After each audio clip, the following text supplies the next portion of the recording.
New York state lawmakers have just passed a new bill. This is aimed at making social media less addicting for kids and teens. That's right. It requires social media companies to actually change their algorithms for what people see on their feeds. Fox 5's Sharon Crowley joins us now with the details. And Sharon, that bill is said to be the first of its kind in the country. Yeah, that's right. In fact, California is looking closely at what New York is doing. New York Governor Kathy Hochul is expected to sign this into law.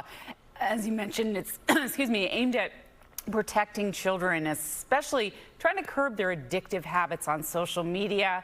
And under this new bill, the apps would not be allowed to send kids alerts during the night. New York state lawmakers just passed new legislation that would force major social media platforms to make changes to protect the privacy of children.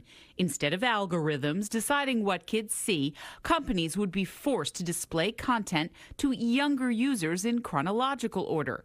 These platforms would also be banned from sending kids alerts late at night unless parents sign off on it. The second important thing about this bill is that it would, by default, turn notifications off on your phone, on your apps, between the hours of midnight and 6 a.m. unless a parent decides to turn them back on.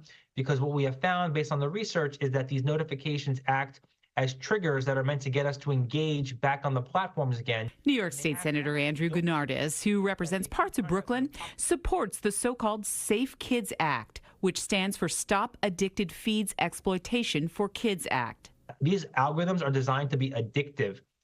And basically end up showing kids content that they do not sign up to see in the first place. New York Governor Kathy Hochul and mental health experts say some of these social media apps are contributing to a youth mental health crisis by keeping kids scrolling through harmful content. We have to do more for our children because we are losing them as a society.